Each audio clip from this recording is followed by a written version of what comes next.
अस्सलाम वालेकुम स्टूडेंट्स, मेरा नाम अजमत खान है। इससे प्रीवियस जो वीडियो थी हमने उसमें एक्सरसाइज 1.6 स्टार्ट की थी।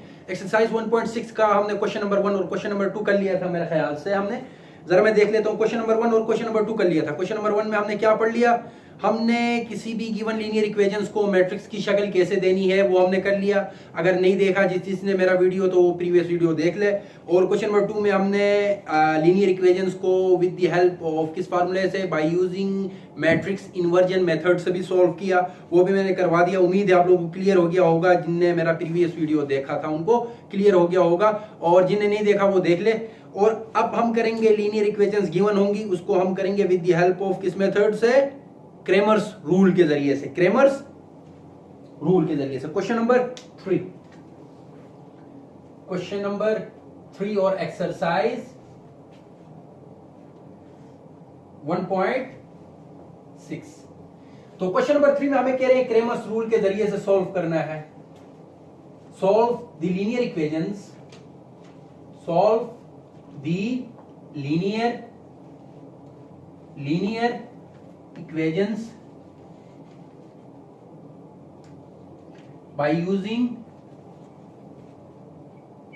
Cramer's rule। अब क्रेमर्स कोई मैथमेटिशियन होंगे, उन्हें रूल दिया होगा जिसको अपने नाम से उसने क्रेमर्स रूल कहा होगा। ये रूल मैंने आप लोगों को प्रीवियस जो वीडियोस थे उनमें मैंने थ्योरी में, जब मैंने एक्सरसाइज 1.6 की थ्योरी स्टार्ट करवाई थी, उधर मैंने आप लोगों को समझाया है। तो क्वेश्चन नंबर 3 में जरा हम देख लेते हैं पार्ट 1 में कौन से लीनियर इक्वेशंस गिवन है हमारे पास। पार्ट 1 हमारे पास गिवन है, पार्ट 1 हमारे पास है 4x plus 2y that equal to 3, और सेकंड है 12x plus 6y that equal to 9। तो अब हम क्या करेंगे, अब हमने इसको सॉल्व करना है। फर्स्ट ऑफ ऑल जो फर्स्ट स्टेप है, हमने इस जो लीनियर इक्वेशंस है, ये दो लीनियर इक्वेशंस है, इनको हमने मैट्रिक्स की शक्ल देनी है। 3 मैट्रिसेस बनाने हैं। फर्स्ट मैट्रिक्स कौन सा बनेगा, कोफिशिएंट्स का बनेगा। हमारे पास 4 कोफिशिएंट्स है, 4, 2, 12 एंड 6। 4, 2, 12 एंड 6। सेकंड मैट्रिक्स किसका बनेगा, वेरिएबल्स का। x एंड y दो वेरिएबल्स गिवन है दोनों इक्वेशंस में। इक्वल टू के उस तरफ कांस्टेंट टर्म्स कौन सी है, 3 एंड 9। कौन सी है, 3 एंड 9। और इनका अब हम नाम देंगे, इसको हम कहेंगे कैपिटल A, इसको कहेंगे कैपिटल X, इक्वल टू इसको कहेंगे कैपिटल B। ये यहां तक क्लियर है। अब फर्दर हम x equal to A inverse B, वो हम किस मेथड में करते थे, वो हम करते थे किसमें, मैट्रिक्स इन्वर्जन मेथड में, क्रेमर रूल में। यहां तक कर लिया। इसके बाद आपने सिंपल क्या करना है, A जो मैट्रिक्स है उसका डिटरमिनेंट फाइंड करना है। A का डिटरमिनेंट कैसे मिलेगा, ये स्क्वायर, ये A है, इसकी जो स्क्वायर ब्रैकेट्स हैं इसको खत्म कर दो और डिटरमिनेंट की फॉर्म बना दो। 4 2 12 6, 4 2 12 6। सही। अब डिटरमिनेंट कैसे मिलेगा हमें, प्रिंसिपल डायगोनल इंटू इसको आपस में मल्टीप्लाई करो, 6 एंड 4 को, 6 4 24 माइनस फार्मूले का 12 2 24। तो इसमें क्या मिल रहा है हमें, सॉल्यूशन 0। क्या ये जो गिवन क्वेश्चन है, लीनियर इक्वेशन है, क्या ये फर्दर सॉल्व हो पाएगा, नहीं हो पाएगा। वजह, क्योंकि आपको जो डिटरमिनेंट मिल रहा है, क्या मिल रहा है, 0। तो आप क्या कहोगे, ये एक सिंगुलर मैट्रिक्स है। क्या है, सिंगुलर मैट्रिक्स है। और सिंगुलर मैट्रिक्स का फर्दर हम उसका एडजॉइंट और x वेरिएबल की और y वेरिएबल की वैल्यू हम फाइंड नहीं कर सकते, क्योंकि इसका डिटरमिनेंट 0 आ रहा है। सॉल्यूशन सिंपल आपने क्या लिखना है, सॉल्यूशन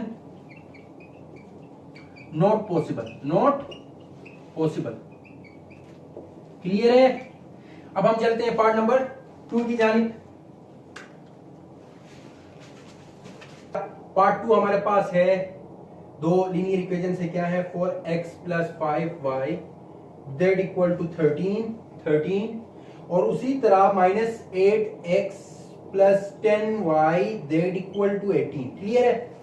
तो अब इसमें क्या करना है, हमने अगेन वही तरीका, आपने फर्स्ट मैट्रिक्स में कोफिशिएंट्स लिखने हैं, सेकंड मैट्रिक्स में आपने वेरिएबल्स लिखने हैं, उसी तरह थर्ड इक्वल टू के उस तरफ आपने कांस्टेंट टर्म 13 एंड 18, बिल्कुल 13 एंड 18। तो नेक्स्ट जो स्टेप है, इनको नाम दो, इसको कैपिटल A नाम दे दो, इसको कैपिटल X नाम दे दो, और इक्वल टू इसको कैपिटल B नाम दे दो। नेक्स्ट जो स्टेप है, आपने ए मैट्रिक्स का डिटरमिनेंट मालूम करना है। स्क्वायर जो ब्रैकेट से उनको आपने डिटरमिनेंट की शक्ल देनी, उनको खत्म करना है। और अब डिटरमिनेंट कैसे लेते हैं वो मैंने आपको बता दिया है। प्रिंसिपल डायगोनल एंट्रीज के साथ मल्टीप्लाई क्या आएगा 40, और सेकेंडरी ये फार्मूले का अलग माइनस, 8 5 40, यहाँ माइनस अलग आ गया। अगर इस केस में ये माइनस ना आता, अगेन फिर 40 से कैंसिल हो गया, अगेन हमें एक सिंगुलर मैट्रिक्स ऑब्टेन होता। लेकिन इस केस में क्या हो रहा है, माइनस माइनस प्लस, तो 40 प्लस 40, तो हमें क्या रिजल्ट मिल रहा है, ए का डिटरमिनेंट 80 मिल रहा है। क्या मिल रहा है 80। जब ये 80 मिला मतलब इसका सॉल्यूशन पॉसिबल है, तो हम अब जाएंगे एडजॉइंट ऑफ ए की जानिब। एडजॉइंट ऑफ ए कैसे ऑब्टेन होता है, प्रिंसिपल डायगोनल एंट्रीज की जगह बदल दो, 10 ऊपर आ गया 4 नीचे चला गया, और सेकेंडरी डायगोनल एंट्रीज की साइन अगर ये माइनस में है तो +8, प्लस तो लिखा नहीं जाता, और ये प्लस में है तो -5। तो इन दोनों को हम, अच्छा सॉरी ये मैंने एडजॉइन गलती से लिख दिया। एडजॉइन ये आपके मैट्रिक्स इन्वर्जन मेथड में पुट होता था, मैट्रिक्स इन्वर्जन मेथड में। नेक्स्ट जो स्टेप है, अब हमने x की वैल्यू अलग से फाइंड करनी है और y की वैल्यू अलग से फाइंड करनी है। x की जो वैल्यू है स्मॉल x की वैल्यू हमारे पास है a1 का determinant upon determinant of a, और उसी तरह y के लिए क्या है, a2 का determinant upon determinant of a। तो अब a1 का डिटरमिनेंट a1 हम कैसे ऑब्टेन करते हैं, a1 हम ऑब्टेन करते हैं ये जो कांस्टेंट टर्म है बी मैट्रिक्स की, ये कांस्टेंट टर्म है, इनको हम फर्स्ट कॉलम में रिप्लेस करेंगे। फर्स्ट कॉलम कौन सा है, दिस वन, 4 और 8। इनकी जगह हम फर्स्ट जो आपके क्या कहते हैं कांस्टेंट टर्म्स है उनको लिख दो, 4 और 8 की जगह, 4 और 8 की जगह 13 और 18 आ जाएगा। और जो सेकंड रो है 5 और 10 एज इट इज, 5 और 10 एज इट इज। अब इसका हमने डिटरमिनेंट लेना है, डिटरमिनेंट ऑफ a1 क्या मिलेगा हमें, 13 5 18 10 मल्टीप्लाई कर दो। जब मल्टीप्लाई करोगे a1 को, a1 का डिटरमिनेंट कैसे मिलेगा, 13 10 130 माइनस 18 मल्टीप्लाई बाय 5 90 ना। तो a1 हमें मिलेगा 130 में से 90 निकालो 40, सही। तो जब ये 40 मिला, जरा देख लो, जब ये 40 मिला हमें, a का डिटरमिनेंट हमें क्या मिला है, a का डिटरमिनेंट हमें 80 मिला है। तो x की वैल्यू कैसे मिलेगी, a1 की जगह उसकी वैल्यू क्या है 40 अपॉन a का डिटरमिनेंट क्या है 80, 41 जा 40 2 जा, तो x की वैल्यू क्या मिली 1/2 यानी हाफ। अब हम चलते हैं नेक्स्ट की जानिब। नेक्स्ट क्या, y की वैल्यू निकालते हैं। y की वैल्यू निकालने के लिए हमें a2 का डिटरमिनेंट निकालना होगा। a2 हम कैसे निकालेंगे, जो गिवन मैट्रिक्स था, यानी गिवन मैट्रिक्स हमारे पास क्या था, गिवन मैट्रिक्स जरा मैं देख लेता हूं, मैंने रब किया है। गिवन मैट्रिक्स जो था हमारे पास फर्स्ट में 4 और -8 आ रहा था ना, क्या आ रहा था, मैं इधर अलग से लिख देता हूं। ए हमारे पास था 4 5 -8 और 10, 4 5 -8 and 10। अब इस केस में क्या करना है, इस केस में जो फर्स्ट हमने a1 के लिए फर्स्ट कॉलम की इंट्रीज को रिप्लेस किया था कांस्टेंट टर्म के साथ, अब a2 में हम क्या करेंगे, सेकंड रो की इंट्रीज को रिप्लेस करेंगे कांस्टेंट टर्म के साथ, यानी 13 और 18। अब इस केस में उस तरफ चले जाएंगे, 13 और 18 इधर चले गए। और जो फर्स्ट रो था उसमें जो मैट्रिसेस थे कौन, 4 और इंट्रीज थे 4 और -8, ये इधर आ जाएंगे। याद है, क्लियर है, जरा देख लो।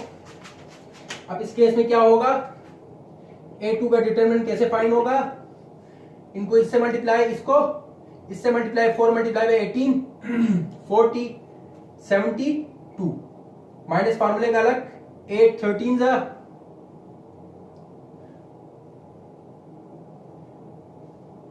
13 मल्टीप्लाई बाय 8 4 2 104 104।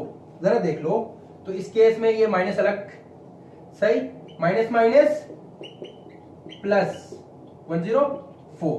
तो a2 हमें मिलेगा 72 प्लस 104 कितना मिलता है हमें, 176 क्लियर है। तो जो नेक्स्ट स्टेप होगा, हम क्या करेंगे, ये a2 की वैल्यू हम पुट करेंगे इसमें, y की वैल्यू हम निकाल रहे हैं। तो a2 की वैल्यू जरा देख लो,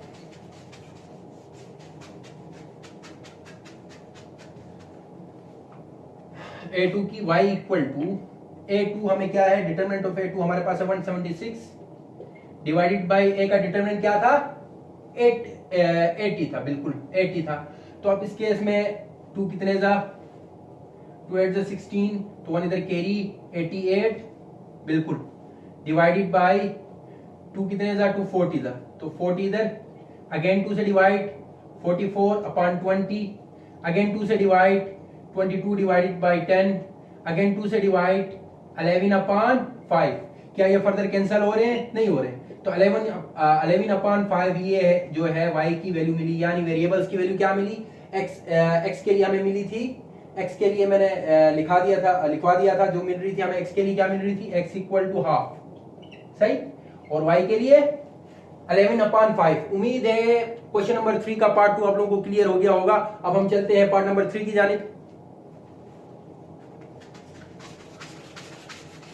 अब पार्ट नंबर 3 में हमसे क्या कह रहे हैं, जरा देख लेते हैं पार्ट नंबर 3 में हमसे क्या रहे हैं।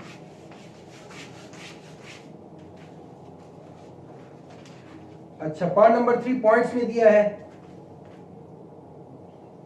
अक्सर स्टूडेंट्स पॉइंट्स वाले सवाल देख के कंफ्यूज हो जाते हैं, बहुत इजी है, मुश्किल नहीं है, बस सिंपल आपने सबसे फर्स्ट ऑफ ऑल क्या करना है, पॉइंट्स को खत्म करना है। उनको खत्म कैसे करते हैं वो तरीका आप लोगों को मालूम है नहीं है, तो दिखा देता हूं किस तरह हम पॉइंट्स को खत्म करके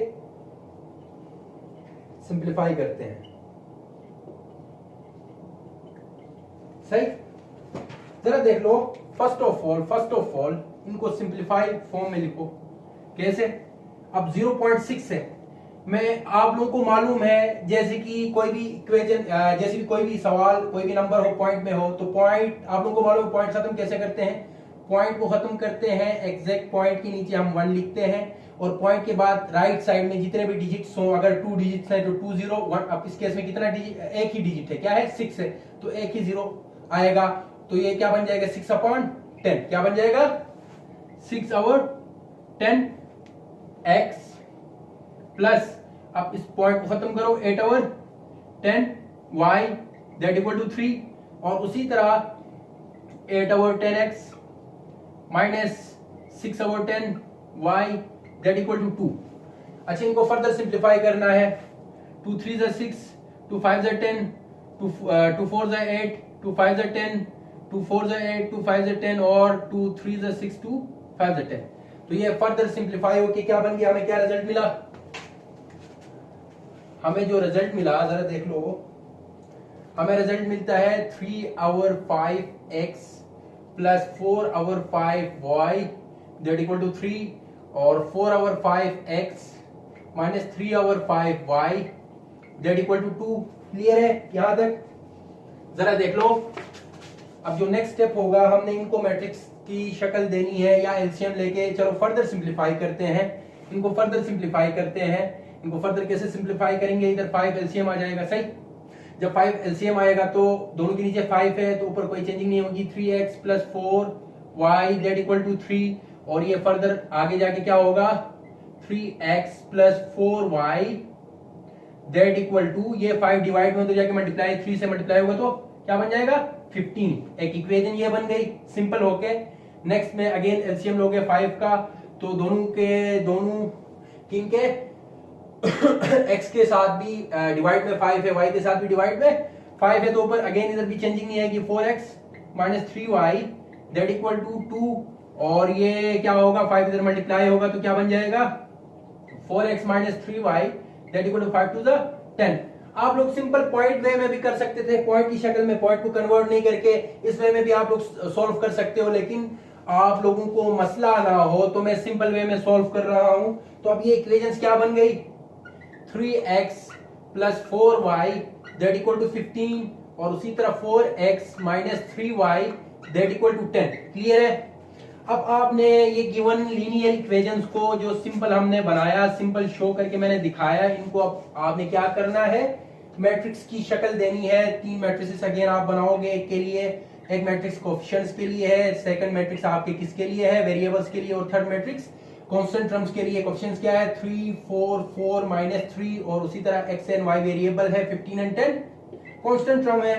तो ये a है, इसको a नाम दो, इसको कैपिटल X नाम दो, इक्वल टू इसको कैपिटल B नाम दो। अब हमने क्या करना है, a मैट्रिक्स का डिटरमिनेंट निकालना है। डिटरमिनेंट कैसे निकलता है, जो स्क्वायर ब्रैकेट्स थे उनको आपने डिटरमिनेंट की शक्ल देनी है, और अब मल्टीप्लाई कैसे करेंगे, प्रिंसिपल डायगोनल प्रिंसिपल के साथ, 3 3 9 लेकिन -9, माइनस फार्मूले का अलग, 4 4 16। अब दोनों माइनस में है तो हालांकि प्लस होंगे लेकिन साइन माइनस का आएगा। 16 प्लस 9 25 माइनस 25। अब नेक्स्ट हमने क्या करना है, ये सिंगुलर तो नहीं बना क्योंकि 0 इसका डिटरमिनेंट नहीं है, तो अब हमने क्या करना है, x के लिए वैल्यू, x के लिए फार्मूला क्या है, a1 का determinant upon determinant of a, और उसी तरह y के लिए क्या है, a2 का determinant divided by a determinant.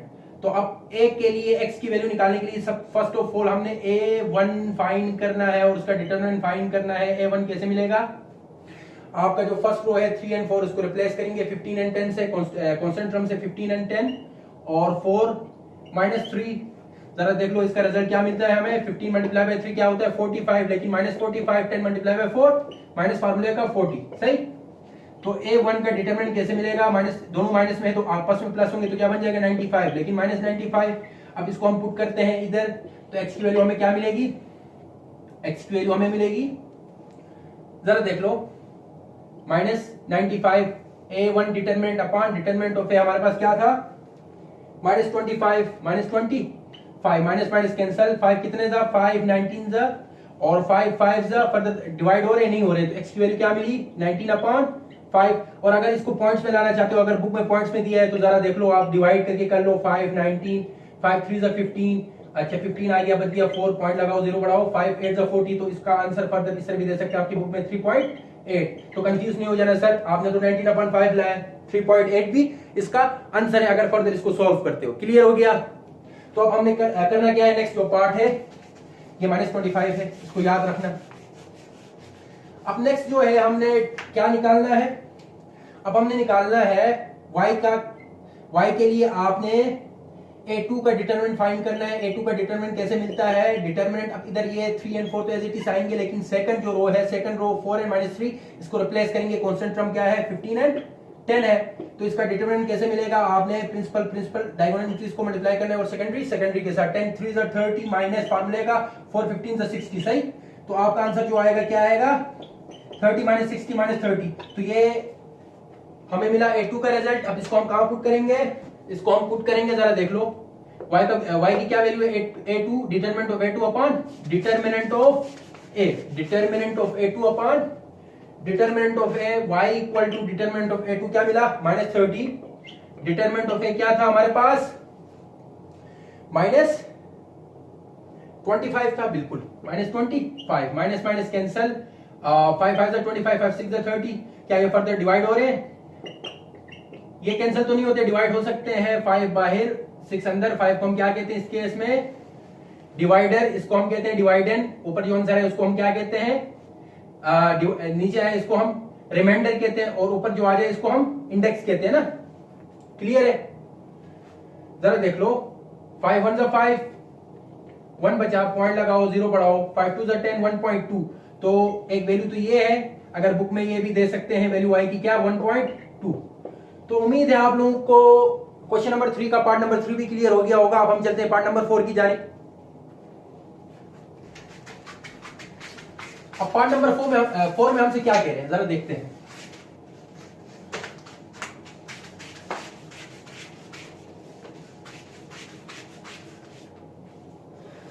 अब पार्ट नंबर 4 जो है सॉल्व द फॉलोइंग प्रॉब्लम्स। अच्छा, प्रॉब्लम्स गिवन है हमारे पास, सॉल्व द फॉलोइंग प्रॉब्लम्स। अब गिवन प्रॉब्लम्स होंगी, उनको पढ़ना है, उनको मैट्रिक्स यानी लीनियर इक्वेशंस बनानी है। गिवन प्रॉब्लम्स होंगी, उनको लीनियर इक्वेशंस बनाना है। जरा देख लो, सॉल्व प्रॉब्लम्स, सॉल्व प्रॉब्लम्स। अब इनको मैं रीड करूंगा केयरफुली, आप लोगों ने सुनना है। क्वेश्चन नंबर 4 जरा देख लो। द कॉस्ट ऑफ, जो कीमत है, the cost of 2 chairs and 3 tables is 920। जो कीमत है 2 चेयर्स की और 3 टेबल्स की 920 है। लेट करता हूं कि जो 4 चेयर के लिए मैं वैल्यू x रखता हूं, जो वेरिएबल रखूंगा x, 4 चेयर्स मैं यूज कर रहा हूं x, और उसी तरह 4 टेबल्स मैं यूज कर रहा हूं y, सही। अब देखो, तो x और y, x क्या है, चेयर्स को समझो, 2 चेयर्स है और 3 टेबल्स हैं, तो 2x plus 3y that equal to total cost क्या है 920। एक लीनियर इक्वेशन ये बन गई, क्लियर हो गया। फर्दर हम पढ़ते हैं and the cost of 5 chairs, अब 5 चेयर्स है 5x and 4 tables plus 4y is 1600 equal to 1600, clear है। और फर्दर हमसे क्या कहा है, determine the cost of the chair and a table. तो ये तो है 2 चेयर्स 3 टेबल्स, अच्छा 5 चेयर्स 4 टेबल्स, उनकी कीमत दी है, लेकिन इन्होंने कहा है कि एक चेयर और एक टेबल की कीमत मालूम करो। तो यहां तक आप लोगों को क्लियर है। अब हमें क्या करना है, ये जो गिवन आपके पास लीनियर इक्वेशंस है, अब उन्होंने ये नहीं कहा आप लोगों से, ये नहीं कहा कि जो गिवन इक्वेशंस उनको आपने मैट्रिक्स इन्वर्जन से सॉल्व करना है या क्रेमर रूल से। आप लोग बादशाह हो इस केस में, या आप लोग मैट्रिक्स इन्वर्जन मेथड से करो या क्रेमर रूल से करो, क्योंकि कोई रिस्ट्रिक्शन नहीं दी है। तो आप लोग को जो है इजी लगे उससे कर लो। मैं चलो कर लेता हूं, क्रेमर रूल से ही कर लेते हैं, चलो इजी है, शॉर्ट है। तो 3 मैट्रिसेस बना दो अगेन, सही। अब इसमें एक में कोफिशिएंट्स क्या है 2 3 5 4, एक्स एंड वाई वेरिएबल है, इधर 920 है और 1600, क्लियर है। अब फर्दर इसको ए नाम दो, इसको एक्स नाम दो, इसको बी नाम दो, और ए का हमने डिटरमिनेंट निकालना है, कैसे निकलेगा जरा देख लो। स्क्वायर ब्रैकेट्स को खत्म कर दो, खत्म किए, हमने उनको डिटरमिनेंट की शक्ल दी, मल्टीप्लाई करो, 2 4 8 -5 3 15, रिजल्ट क्या मिला हमें -15 में से 8 निकालो 7, लेकिन 15 बड़ा था इसीलिए उसने उसकी साइन आ जाएगी, जरा देख लो, सही। अब हमने क्या करना है, नेक्स्ट जो स्टेप है, x की वैल्यू फाइंड करनी है। x के लिए हमारे पास है a1 का डिटरमिनेंट अपॉन a का डिटरमिनेंट, ये कैसे फाइंड होगा, x equal to a1 determinant कैसे निकालेंगे, a1 का डिटरमिनेंट हम निकालेंगे, फर्स्ट रो को रिप्लेस करो, फर्स्ट रो को a1 के लिए फर्स्ट रो को रिप्लेस करो कांस्टेंट टर्म के साथ, कांस्टेंट टर्म क्या है 920 और 1600 1600, और सेकंड रो जो है 3 and 4 as it is, 3 and 4 as it is, इनका डिटरमिनेंट क्या मिलेगा a1 का 920 multiply by 4, 920 multiply by 4 8 3680 minus 1600 multiply by 3 4800 4800, तो a1 क्या मिलेगा 4800 में से 3680 निकालो 1120 क्लियर। a1 मिला हमें, क्लियर।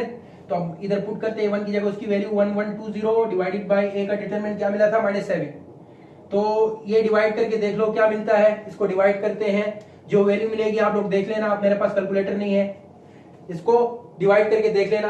अब नेक्स्ट हमारे पास है इसका दूसरा जो हमने फाइंड करना है, क्या हमने अब फाइंड करना है y, क्या y के लिए फार्मूला क्या है a2 डिवाइडेड बाय a2 का डिटरमिनेंट अपॉन a का determinant, y equal to a2। अब इस केस में first as it is 2 and 5 as it is, second जो है उसको रिप्लेस करेंगे कांस्टेंट टर्म के साथ 920 अपॉन 1600। जरा इसको देख लो, इस केस में क्या मिलता है, इसको मैं अलग करके x की वैल्यू क्या मिली डिवाइडेड बाय -7, और उसी तरह हमारे पास a का डिटरमिनेंट -7 था, सही है -7 था। ये भी हमें जरूरत पड़ रहा है क्योंकि इसको हमने अभी यूज करना है, इसको सॉल्व करना है। अब हमने y की वैल्यू फाइंड करनी है, उसके लिए हमें a का डिटरमिनेंट जरूरी है, उसको हमने यूज करना है, उसको मैंने मिटाना नहीं है, चलो वो इधर भी गिवन है, सही। तो अब y के लिए हमने a2 का determinant first of all find करना है, जरा देख लो, ये y है ना, a2 है, सॉरी a2 है, a2 का डिटरमिनेंट। अब प्रिंसिपल के साथ 1600 मल्टीप्लाई बाय 2 3200, क्या 3200, और 5 मल्टीप्लाई बाय 920 9 18 27 36 45 4500 आ गया, और 20 को 5 से करो तो 520 100 4600 आ गया, क्या मिला -4600, क्लियर है, सही है। तो a2 हमें क्या मिलेगा 4600 में से 3200 निकालो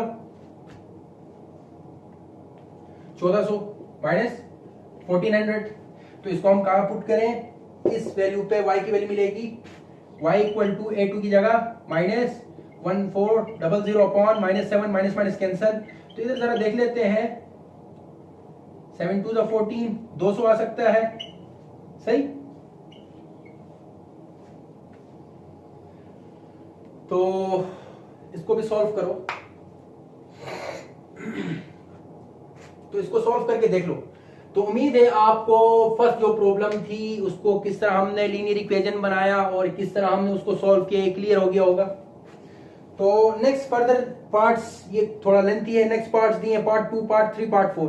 तो पार्ट 2 आप लोग कर लो, अगर ना हुआ तो मुझे मैसेज कर देना मेरी लिंक पे जो मैंने अपने चैनल में गिवन है, अगर ना हुआ हो तो मैं करवा दूंगा। और पार्ट नंबर 3 हम कर लेते हैं, पार्ट 4 भी आप लोग कर लेना, सही। पार्ट 3 की तरफ जाते हैं।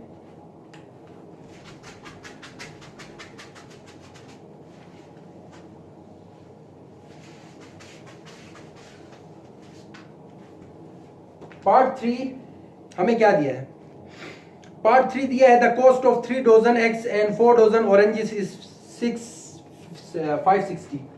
द कॉस्ट ऑफ, जो कीमत है 3 दर्जन अंडे और 4 दर्जन ऑरेंजेस की, माल्टों की, 560 है।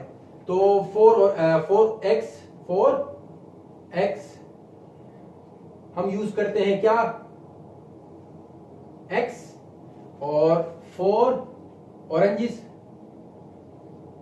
हम यूज करते हैं 4 डजन, है ना, y, क्लियर है।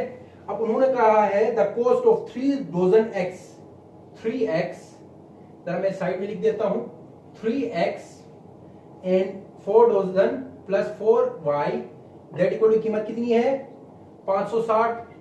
एक लिखने इक्वेशन बन गई।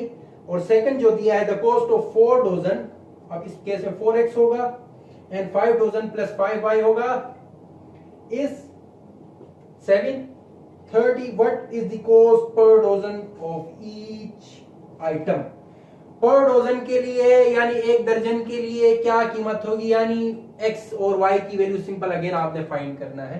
तो फर्स्ट ऑफ ऑल आपने मैट्रिक्स की शक्ल देनी है इनको 3 4 4 5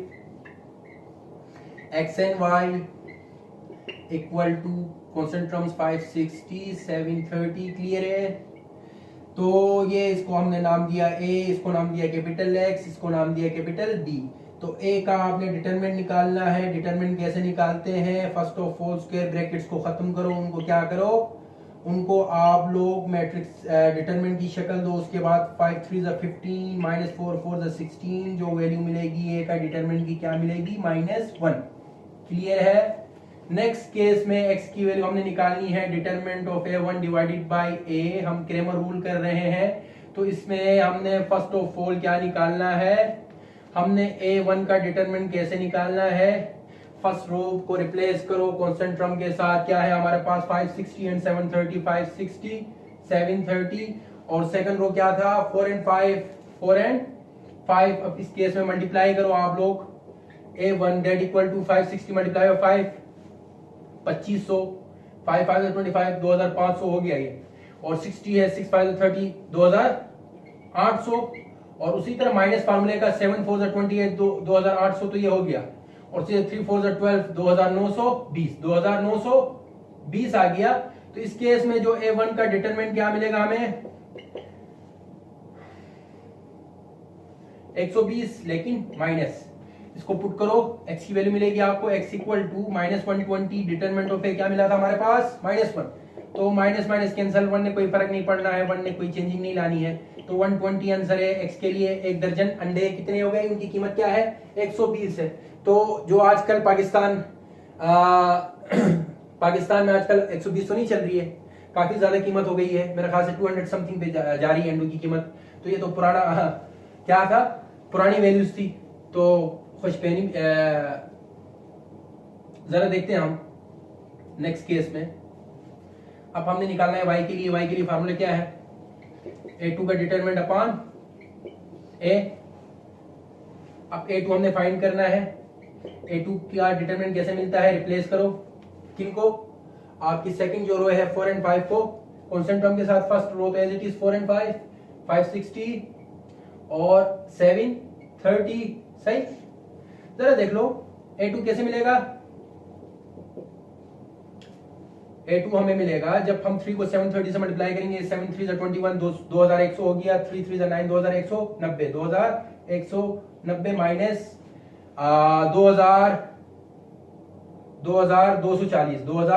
2240, तो A2 का डिटरमिनेंट हमें क्या मिलेगा 2240, यानी उसको माइनस करो 2190 से, तो क्या मिलता है 50, लेकिन -50। तो अब इसको हम पुट करते हैं इधर, y की वैल्यू क्या मिलेगी -50 अपान a का डिटरमिनेंट क्या है -1 है, माइनस कैंसिल, तो y की वैल्यू क्या मिली 50। तो y केस पे जो सेकंड था ऑरेंजेस के लिए, 1 दर्जन जो आपके माल्टे हैं जिनको हम ऑरेंजेस कहते हैं इंग्लिश में, उनकी कीमत क्या होगी 50, और 1 दर्जन अंडों की कीमत क्या होगी 120। तो उम्मीद है ये पार्ट भी आप लोगों को क्लियर हो गया होगा। तो नेक्स्ट पार्ट मेरे ख्याल से इस चैप्टर का, एक्सरसाइज का भी और चैप्टर का भी आखिरी पार्ट होगा, और इसी पार्ट के साथ हमारा चैप्टर 1 जो हम पढ़ रहे थे मैट्रिसेस एंड डिटरमिनेंट क्लियर हो गया है, खत्म हो गया है। और उम्मीद है ये चैप्टर जितने भी वीडियोस बने इस चैप्टर से रेलेवेंट वो आप लोगों को इंशाल्लाह क्लियर हो गई होंगी तमाम वीडियोस, और ये चैप्टर 1 भी क्लियर हो गया होगा। लास्ट जो सवाल है, the sum of two natural numbers is 120 and their difference is to find the number. दो नेचुरल नंबर है, लेट सपोज आप नेचुरल नंबर क्या लेते हो, एक को x को एक को y को, let the natural numbers are the two natural numbers are x and y कर दो, तो आप कहोगे उनका जो सम है, सम क्या x plus y equal to 20। जरा मैं इक्वेशन बना देता हूं, उसको सॉल्व कर देना, x plus y equal to 20, सही, एंड द डिफरेंस इज 2, और उनका जो डिफरेंस है x माइनस डिफरेंस कहते हैं, माइनस को डिफरेंस किसे कहते हैं, माइनस को क्या है 2 है। इन इक्वेशंस को आप मैट्रिक्स की शक्ल दे देना और सॉल्व करना आपकी मर्जी है, कौन सा मेथड आपको पसंद आए, चाहे क्रैमर रूल या मैट्रिक्स इन्वर्जन मेथड। यह था हमारा लास्ट वीडियो चैप्टर 1 के हवाले से। उम्मीद है आप लोगों को चैप्टर नंबर 1 पूरा का पूरा, मैंने क्योंकि इस चैप्टर में थ्योरी ज्यादा पढ़ाई है, क्योंकि अक्सर आप लोगों ने देखा होगा कि जो जितने भी आप लोग वीडियो सर्च करते हो यूट्यूब पे, थ्योरी आप लोगों को कम से कम पढ़ाई जाती है। तो मैंने डीपली इस चैप्टर को आप लोगों को थ्योरी से रेलेवेंट, क्योंकि ज्यादातर थ्योरी अगर आप लोग समझ लो तो ये सवाल आप लोग खुद कर सकते हो,